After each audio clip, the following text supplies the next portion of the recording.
오늘 또 이렇게 지난 2년 동안 한 열 몇 분 이렇게 앉아서 예배 드리시다가 오늘은 그래도 20몇 분 앉아 계신 느낌이죠. 20분 되시나? 힘이 납니다. 네, 좋습니다. 그리고 또 이분들만 앉아 계신 게 아니고 실은 여기 지금 앞자리에 많은 분들이 와 계세요. 저분 누구야? 저 한우철 집사님, 조진영 집사, 여기 항상 권태성 집사님은 제일 앞자리에 앉아 계시고 오늘 독일에서 오신 겁니까 여기? 독일에서 지금 예배 드리고 계세요? 송 목사님? 송 목사님 어디? 송 목사님 지금 교육부 가셨구나. 독일에서 오셨어요 여기 지금. 독일에서 오신 분 환영하도록 하겠습니다. 네. 지금 왜냐하면 여기 새벽이야. 여기 새벽인데 새벽에 지금 예배 참석하고 계시고, 저기 찬요, 도중민, 반갑습니다. 좋습니다. 네. 다 앞자리에 이렇게 저 멀리 계신 분들은 항상 이렇게 앞자리에 앉아 계시거든요. 그러니까 다음 주에는 또 조금 더 같이 예배 드리면 참 좋겠다 이런 마음입니다. 자, 오늘은 요한복음 말씀 지금 쭉 이어가고 있는데요. 오늘 만나 내일을 새롭게 이렇게 오늘 말씀 제목을 잡았습니다. 지난 주에는 예수님께서 우리에게 오셨다고 하는 거, 그러니까 하늘 보좌를 버리시고 이 땅에 오신 것의 그 성육신의 의미가 무언가를 살펴보았어요. 그게 뭐였죠? 새 창조였습니다. 그러니까 주님의 오신 것의 의미는 태초에 하나님이 말씀으로 세상을 창조하셨던 것처럼 말씀이신 예수님이 이 땅에 오셔서 우리와 같은 모습으로 하나님의 말씀을 보여주시고 선포하셔서 새롭게 창조하시기 위함이다. 이게 제일 중요한 요한복음의 핵심 메시지입니다. 예수님의 오심은 뭐다? 새 창조의 신호탄과 같은 것이다. 하나님이 그 일을 시작하신다는 거죠. 자, 거기까지 우리가 살펴봤고요. 요한은 이제 그 이어서 이제 무슨 얘기를 하냐? 예수님의 어린 시절은 건너뜁니다. 어린 시절을 건너뛰고 바로 세례를 받으시던 세례 요한과의 만남의 장소로 이동을 해서 세례 요한의 이야기를 합니다. 그러면서 그곳에서 세례 요한이 나는 소리라고, 난 아무것도 아니고 내가 전하려고 했던 바로 그분이 이분이라고. 성령이 그에게 딱 임하셨을 때 보라 하나님의 어린 양이로다 이렇게 이제 확인하는 거죠. 근데 그 장면은 우리가 지난주에 세례 요한의 말씀을 나누었기 때문에 잠깐 건너뛰고요. 바로 그 뒤에 이어지는 이야기가 이제 제자들을 부르시는 이야기입니다. 오늘 우리가 이제 말씀에서 읽었는데 저는 오늘 이 말씀을 묵상하면서 세 가지 질문을 갖게 됐습니다. 첫 번째 어떤 질문이냐? 여기 말씀을 보니까 두 사람의 얘기가 나오거든요. 도대체 그러면 한 사람은 누군가? 한 사람의 정체는 드러났는데 두 사람이 있는데 그 중에 하나는 누굴까? 이런 이제 질문이 하나가 생겼고요. 두 번째 질문은 그날 밤 무슨 일이 있었을까? 이게 두 번째 질문이었고 예수님을 만났던 그날 밤. 세 번째, 예수님은 왜 이 사람들을 제자로 삼으시려는 걸까? 여기 이제 세 가지 질문입니다. 차근차근 살펴보겠습니다. 자, 먼저 첫 번째, 도대체 이 나머지 한 사람은 누구냐라는 건데 말씀해 보니까 또 이튿날 요한이 자기 제자 중에 두 사람하고 같이 있었습니다. 그러니까 세례 요한입니다. 세례 요한이 예수님을 만난 후에, 그러니까 예수님이 이 땅에 오셨고 그분이 메시아라는 것, 하나님의 아들이라는 걸 알게 된 후에 자기의 제자들과 함께 셋이 있었는데 예수님이 길을 걸어가시는 걸 보고는 세례 요한이 뭐라고 그러느냐?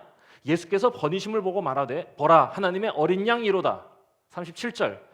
두 제자가 그의 말을 듣고 예수를 따르거늘. 자, 이때 두 제자가 있습니다. 세례 요한이 이 사람에게 보라 하나님의 어린 양이로다 하고 그 제자들에게 얘기한 건 나 저 사람 알아 라고 얘기한 수준이 아니에요. 이건 풀어서 말하면 뭐냐? 야, 우리가 기다리던 분이 바로 저분이다. 자, 저분에게 가라 라고 이 세례 요한이 보내는 거예요. 옆에 있던 두 사람을. 가장 먼저 알아봤던 세례 요한이 가장 먼저 자기의 제자 중 두 사람을 예수님께 소개하는 장면이죠. 그래서 갑니다. 자, 이 두 사람이 누군지 너무 궁금해. 제일 먼저 예수님을 만난 사람이니까 한 사람의 이름이 공개됩니다. 40절. 요한의 말을 듣고 예수를 따르는 두 사람 중에 하나는 시몬 베드로의 형제 안드레라. 드러났어. 한 사람은 알았어. 그런데 굳이 이 요한이 참 참 장난꾸러기지. 두 사람의 이름은 누구와 누구다 이러면 의문이 없을 때 굳이 한 사람은 감춰요. 이 누굴까? 그리고 이 두 사람은요 예수님하고 같이 밤을 새워 이야기를 하거든요. 야, 누구보다 먼저 예수님과 깊은 이야기를 나누었던 제자 요한입니다. 자기입니다. 자, 무슨 근거로 그럼 그렇게 얘기합니까? 이렇게 얘기할 수 있겠죠. 무슨 근거냐? 두 가지 근거가 있는데요. 하나는 고대의 글쓰기 방식에서 찾습니다. 고대의 글쓰기는 인클루지오, 이거 좀 어려운 얘기지만 제가 항상 몇 번 말씀드렸던 것 같아요. 수미 쌍관 구조라는 게 있습니다. 앞과 끝을 맞추는 거예요. 고대 글쓰기는요, 앞과 끝을 맞춰요. 태초에 하나님의 이야기로부터 시작해서 주님의 오심으로 얘기가 시작됐으면 제일 끝에는 뭐가 나와야 되냐? 제자를 보내심으로 끝냅니다. 그리고 나서 바로 이어지는 그 안쪽의 이야기가 이건데, 자, 요 안쪽에 지금 제자들을 부르시는 이야기가 나오죠. 자, 그러면 보내시기 바로 전의 이야기가 뭐죠? 부활하신 예수님이 두 제자를 만나는 이야기. 누구를 만납니까? 부활하신 주님이 너나 사랑해, 너나 사랑해. 누구죠? 베드로. 자, 그때 그 이야기를 뒤에서 보고 있던 제자 누구죠? 요한. 제일 끝에 베드로와 요한. 자, 제일 앞에 그럼 지금 뭐가 나오죠? 안드레가 베드로를 예수님과 만나게 하는 장면. 그리고 그 이야기에 감춰진 한 사람 요한일 것이다 라고 하는 것이 학자들의 의견입니다. 자, 한 가지 근거가 더 있어요. 자, 그게 뭐냐? 더 분명한 근거인데 지금 이 그날의 이야기를 기록하고 있는 건데 성경 어디에도 이렇게 짧은 본문에 괄호가 이렇게 많이 나와 있는 본문은 없습니다. 저희가 읽은 이 본문에 괄호가 몇 개 나오냐? 3개가 나와. 굳이 아람어를 쓴 겁니다. 랍비여, 랍비는 번역하면 선생님이라. 메시아라, 메시아는 번역하면 그리스도라. 게바다, 게바는 번역하면 베드로다. 굳이 여기 이제 나중에 랍비, 메시아, 게바 이게 다 아람어라고 예수님이 살아생전에 사용하셨던 구어입니다. 말로 하시던 언어가 바로 아람어였는데 그 아람어를 굳이 적고 있는 겁니다. 왜냐? 그날의 기억을 자신의 삶을 송두리째 바꿔놓았던 이전과 완전히 다르게 변화시켜 주었던 그날의 선명한 기억을 생생하게 전하고 싶었던 거예요. 그분의 음성을 동일하게. 예수님이 나에게 주시던 그 말씀을 그때 우리가 하던 그 말을 동일하게 적고 싶었던, 이건 요한밖에 할 수 없는 거 아닙니까? 너무 사무치던 바로 그 순간을 번역하고 싶지 않았어. 그 목소리 그대로 전달하고 싶었던 겁니다. 그럼에도 불구하고 요한은 자기의 이름을 감추는 거예요. 이런 생각이 들었습니다. 아마도 자신의 이름을 기록하기 쑥스러웠던 것 같기도 하고 또 한편으로는 의도적일 수도 있겠다 생각했어요. 그 왜 그러냐? 의도적으로 이름 모를 제자의 자리를 남겨두는 거예요. 쑥스럽기도 했겠지만 그 빈자리에 이 책을 읽는 사람이 들어갈 수 있는 여백을 주는 거죠. 당신의 이야기가 되기를 바란다고. 그리고 당신을 부르시던 예수님의 그 부르심의 순간을 기억해 보라고 라고 이야기하는 것 같아요. 그 사람이 너일 수 있다고. 그가 누구일까를 생각하던 저 역시 생각이 아득해지는 걸 느꼈습니다. 아, 맞아. 나도 예수님이 그렇게 부르셨지. 그러니까 적어도 저에게는 이 요한의 의도가 확실하게 적중한 것 같습니다. 여러분은 언제 예수님을 만났습니까? 한번 생각해 보세요. 언제 예수님이 여러분을 부르셨다라고 이렇게 설명해 줄 수 있는 순간이 있는지. 아마 다양할 겁니다. 네. 베드로처럼 친구나 동생이 와가지고 예수님한테 이렇게 소개해 줬을 수도 있고, 또 어려서부터 교회를 다녔던 사람이라면 어떤 인생의 어떤 시점에 무언가 이렇게 깨닫게 되는 그런 순간이 있었을 거예요. 우리 교회에서 지금 자라고 있는 아이들은 어려서부터 교회 문화에 익숙하겠지만 우리 태컨이도 태균이도 분명히 인생의 어떤 한 시점을 만나 예수 그리스도를 본인이 인격적으로 고백해야 하는 순간이 오는 겁니다. 그렇죠. 우리는 다 다양하게, 어떤 사람은 아주 정말 이 큰 압도적인 경험을 통해서, 어떤 사람은 아주 점진적인 경험을 통해서 예수님을 만나게 돼요. 그런데 한 가지 공통점이 있다는 거 여러분 기억하셔야 됩니다. 뭔지 아세요? 지금 이 요한이 예수님을 만나는 제자들이 예수님을 만나는 장면을 얘기하고 있는데 여기서 제일 중요한 건 찾던 사람들이라는 거예요. 우리가 예수님을 만나는 게 되게 다양한 형태일 수 있거든요. 그런데 우리 모두가 가지고 있는 한 가지 공통점은 뭐냐? 우리가 주님을 찾고 있던 순간에 주님을 만났다는 겁니다. 안 그래요? 어쩌다 보니 영화 보다가 만나나요? 혹은 친구들하고 같이 술잔을 기울이다가 다른 주님을 만나는 거죠. 그렇게 만나는 법은 없어요. 인생에 어떤 시점이 온다고 그랬는데 태권에게도 태균이에게도 우리 명성이에게도 우리 아이들에게 오는데 그게 어떤 순간이냐? 인생의 질문을 던지고 하나님의 뜻을 찾으려고 하는 순간에 주님을 만나게 되는 겁니다. 실제로 여기 보면 세례 요한의 두 제자입니다. 찾던 사람이에요. 진리가 무언가를 찾던 사람이에요. 생명의 의미가 무엇인지를 찾던 사람이었다는 거예요. 그런 그를 만나주시는 것이 예수님입니다. 자, 그날 예수님을 만났던 요한이 자신의 삶에 하나님의 말씀이 선포되는 것 같고 내 삶이 완전히 새롭게 창조되는 것을 경험하면서 주님의 오심을 그렇게 기록했던 것은 아닐까 생각해 봅니다. 첫 번째 의문은 풀렸어요. 자, 두 번째. 자, 그럼 그날 밤 무슨 일이 있었던 걸까? 두 제자 안드레하고 요한이 먼저 세례 요한 곁에서 그 진리를 찾다가 저분이 진리라고 얘기하니까 글로 가서 보내시니까 너무 세례 요한도 너무 멋있죠. 그는 흥하여야겠고 나는 쇠하여야 하리라. 괜찮아. 그리고는 거기 가서 그분 곁에 이렇게 갔더니 자꾸 졸졸 따라다니니까 예수님이 이렇게 보신 것 같아요. 그리고는 예수님이 묻습니다. 야, 왜 자꾸 따라와? 아마 이렇게 하셨겠지. 그리고는 오늘 이제 이렇게 기록합니다. 무엇을 구하느냐?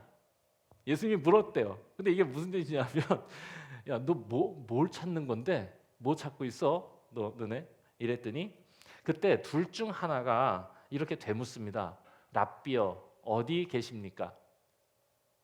번역하면 선생님 어디 계십니까? 그러니까 Where are you? 아니 눈앞에 있는데 Where are you가 왜 나옵니까? 이게 너무 웃기잖아. 저만 웃긴가? 난 너무 웃겨 이게 한국말이 이게 참 문제야. 근데 이게 어떤 뜻이냐면 사시는 데가 어디세요? 라고 묻는 거나 다름없어요. 이게 어디에 머무세요? 이런 뜻입니다. 그러니까 야, 왜 뭘 찾는데 뭘 원해? 이렇게 얘기했을 때 이 두 제자가 뭐라고 얘기하는 거냐? 저는 이렇게 이걸 좀 이런 의미로 풀고 싶은데 시간이 좀 필요해요, 선생님. 좀 어디 계세요? 거기 가서 얘기하면 안 될까요? 더 깊이 말하면 저 지금 길을 찾고 있는 중인데 선생님 저한테 시간을 좀 내주실 수 있겠습니까? 길을 가면서 말씀드리긴 뭐하고 여기 지금 길 위에서 얻고 싶은 건 아니라 머무시는 곳에 제가 가서 거기서 좀 듣고 싶습니다 라고 얘기하는 거예요. 그랬더니 예수님이 흔쾌히 허락합니다. 그래 가자. 그리고는 머무시는 데를 보여주시고는 그곳에 제자들이 거하였다 이렇게 기록합니다. 처음으로 하룻밤을 지낸 거야. 예수님과 진지하게 길을 찾으면서 그냥 아무나 길에서 그냥 잡아다가 야 일로 와 내가 빵 줄게 라고 데려간 게 아니야. 길을 찾던 자가 길이 되시는 주님께 물어보는 장면, 그리고 그분이 길을 이야기해 주시던 그날 밤, 그래서 이게 궁금했던 겁니다. 아니 그날 밤에 이게 너무 궁금한 거야. 예수님이 안드레하고 요한과 무슨 얘기를 했을까? 나도 듣고 싶거든. 나도 그때 그 얘기를 안타깝게도 모릅니다. 이거는 추론할 방법이 없어. 얘기를 안 해줘. 알려주지 않아. 요한의 관심이 거기에 있지 않은 겁니다. 그럼 요한은 단도직입적으로 어디로 가느냐? 어떻게 안드레가 어떻게 자기 자신이 그 결론에 다다르게 되었는지. 안드레는 그 다음날 바로 달려가서 자기 형에게 내가 메시아를 만났다고 외치거든요. 어떻게 그 결론에 다다르게 되었는지 여기가 관심 있는 게 아니라 바로 그날 예수님과 함께 하면서 자기가 발견한, 안드레가 발견한 결론에 있는 겁니다. 그게 뭐예요? 예수가 그리스도다. 그분이, 우리가 기다리던 그분이 맞다. 하나님이 그분을 우리에게 보내주셨다. 형에게 달려가서 막 외칩니다. 야, 형, 우리가 기다리는 분을 만났어. 저기 예수라는 분이 그리스도가 맞아, 메시아야 라고 외치는 거죠. 안드레가 어떻게 예수님을 메시아로 확신했는지, 그 경이로운 결론에 다다르게 한 그 근거가 뭔지 설명하지 않아. 그 너무 궁금해. 우리 각자는 예수 그리스도를 믿게 됐을 때 우리는 그 경이로운 결론을 마주하고 예수님을 영접하고 그분의 제자가 되기로 다짐한 것 아닙니까? 우리 각자는 다 다양한 근거들을 가지고 예수님을 믿기 시작했습니다. 맞아. 설명은 안 해줘요. 그런데 요한이 그날 밤에 그 과정을 알려주는 데에 자신이 구입한 파피루스를 낭비하지 않는 거지. 바로 단도직입적으로 넘어가. 왜? 앞으로 차차 20장에 걸쳐서 설명해 줄 거니까.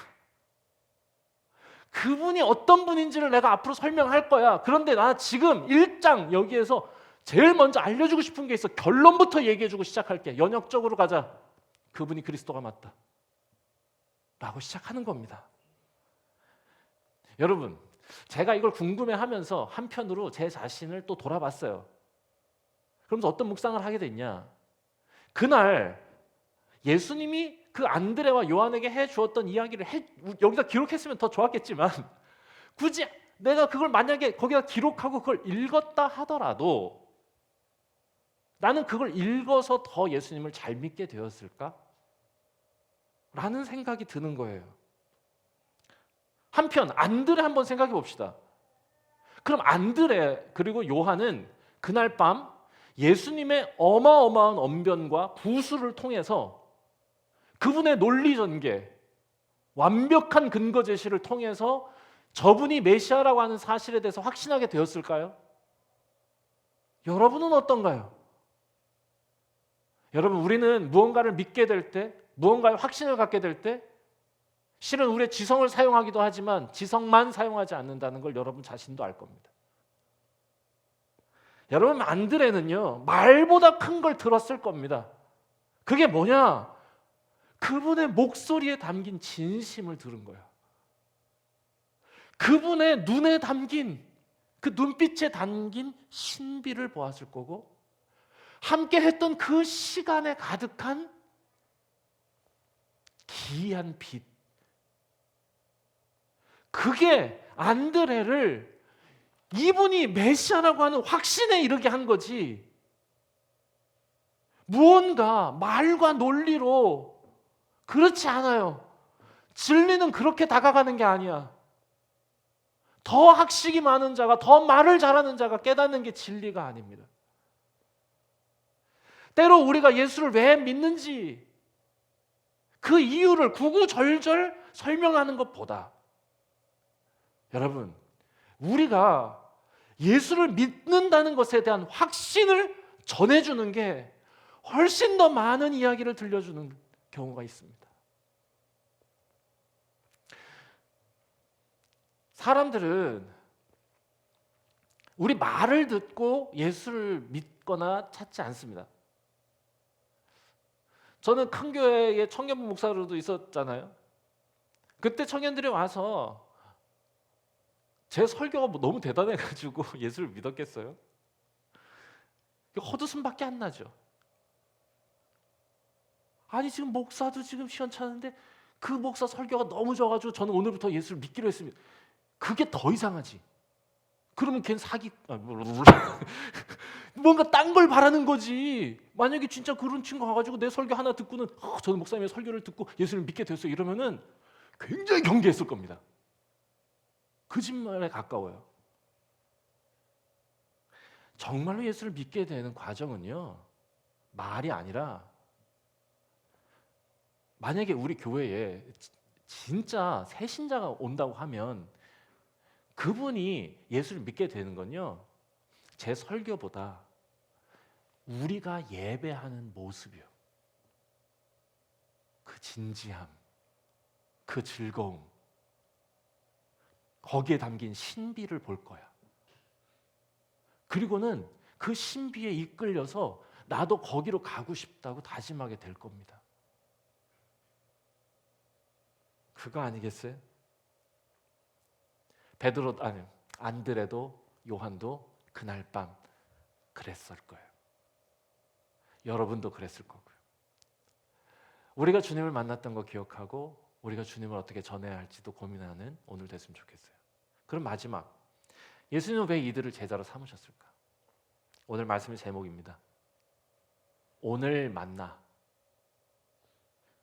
우리의 내일을 새롭게 해주시기 위함이다.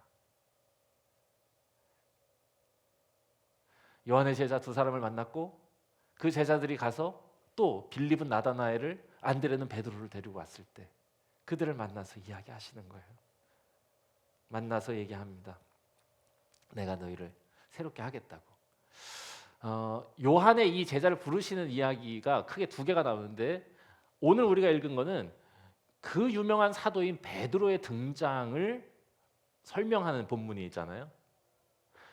다음 주에 우리가 또 읽을 말씀은 나다나엘이라고 하는 제자를 부르시는 건데 이 두 이야기에 공통적으로 반복되는 단어가 있어요. 뭐냐? 장차라고 하는 단어입니다. 그래 베드로를 만났을 때도 예수님은 베드로의 과거를 평가하면서 제자가 될 만해라고 하지 않고 그냥 그 오늘을 받아주시면서 베드로의 과거가 만든 오늘을 받아주시면서 예수님의 말씀을 선포하여 베드로의 내일을 새롭게 해주시는 것. 내가 장차 너를 게바라고 부를 거야. 그러니까 게바 이건 아람어고요. 이걸 번역하면은 페트로스. 그러니까 헬라어로는 페트로스. 우리는 피터라고 하는 베드로의 이름이 되는 겁니다. 그러니까 이게 반석, 바위. 야, 굉장히 위험하면서도 무게 있는 이름을 주시는 거지. 하나님의 이 나라의 역사 속에서 그 의미 있는 이름을 주시는 거.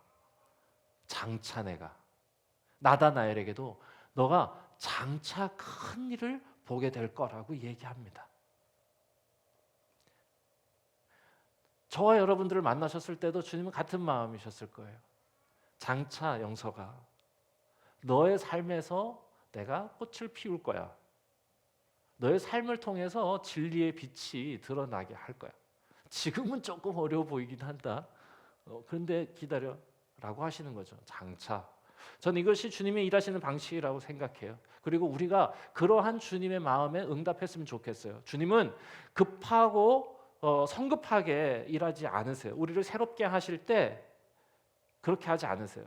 이 글을 쓰고 있는 요한도 보세요. 성경에는요. 급하고 갑작스럽게 변화된 삶을 이야기하지 않고요. 시행착오를 거치면서 변해가는 사람들의 이야기를 기록하고 있어요. 한순간에 바뀌는 법은 없습니다. 한순간에 만약에 바뀌었다고 하는 사람이 있다면 제가 보증하겠습니다. 100% 사기꾼입니다. 이게 100%입니다. 어느 날 갑자기 나는 성령의 은혜를 받아서 갑자기 하나님이 우리를 그렇게 빚으시지 않으셨고 성경의 어느 누구도 갑자기 바뀌지 않아요. 베드로를 보세요. 얼마나 시행착오를 겪습니까? 요한은 어때요? 자기 어머니 데리고 와가지고 예수님한테 잘 되게 좀 해달라고 하던 찌질한 인간 아닙니까? 그런데 그를 바꿔주시는 거예요. 장차. 저는 우리 주님이 일하시는 방식은 서두르지 않으시는 거. 속히 변화를 보고 싶은 건 우리 마음이지만 온전히 바꾸시기 원하시는 게 주님의 마음이기 때문에 주님은 서두르시지 않고 우리 삶의 속도에 맞춰서 우리의 어리석은 실수 그리고 그것에 대한 반성, 우리의 바보 같은 잘못, 그것에 대한 부끄러움과 수치를 통해 차근차근 예수 그리스도를 닮아가게 하시는 분이다. 그 위대한 걸음을 걷게 하시는 분이라 저는 믿습니다. 우리는 지금 그 걸음에 함께 걷고 있는 자들이야.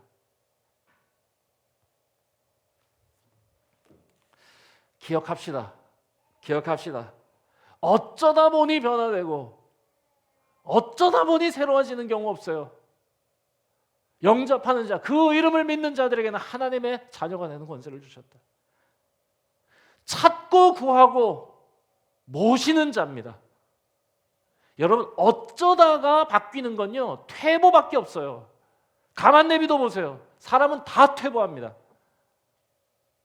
방치해 보세요. 더러워집니다. 그런데 언제 진보, 개선이라는 게 나타나냐?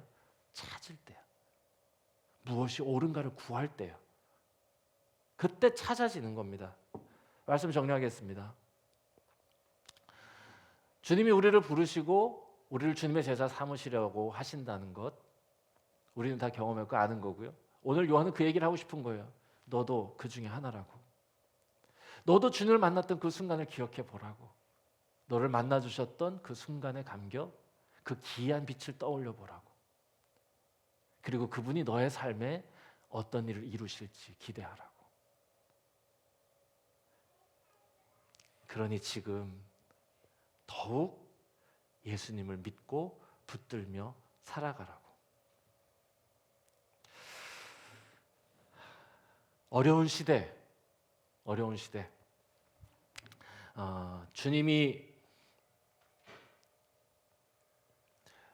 먼저 우리를 찾고 계셨고, 찾고 있던 우리, 아니야, 다시. 오늘 말씀에 보면 베드로가 왔을 때, 베드로가 자기 소개하기 전에 예수님이 아시거든요. 너 시몬이지. 너 시몬의 아들 뭐라 그래? 요한의 아들 시몬이지, 맞죠? 너 시몬이지 이랬더니 깜짝 놀랐을 거예요. 자, 이 얘기 무슨 뜻이냐 하면 베드로가 주님을 찾기 전에 주님이 먼저 베드로를 찾고 계셨다, 이런 뜻입니다. 어려운 시대를 살아가던 그 요한의 시대와 마찬가지로 어려운 시대를 살아가고 있는 오늘 우리가 주님을 먼저 찾고 있었던 것 같지만 실은 주님이 우리를 먼저 찾고 계셨다는 것, 또 그럴 때 그분이 우리의 삶에 오셔서 우리를 새롭게 하신다는 것, 이거를 잘 믿고 살아갔으면 좋겠습니다.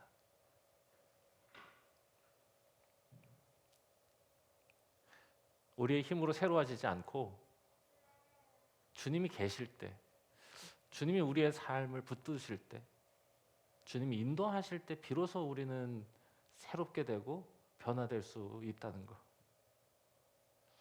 이 사실을 꼭 기억하시고 주님의 제자 됨을 기뻐하고 감사하는 우리 모두가 되었으면 좋겠습니다. 기도하겠습니다.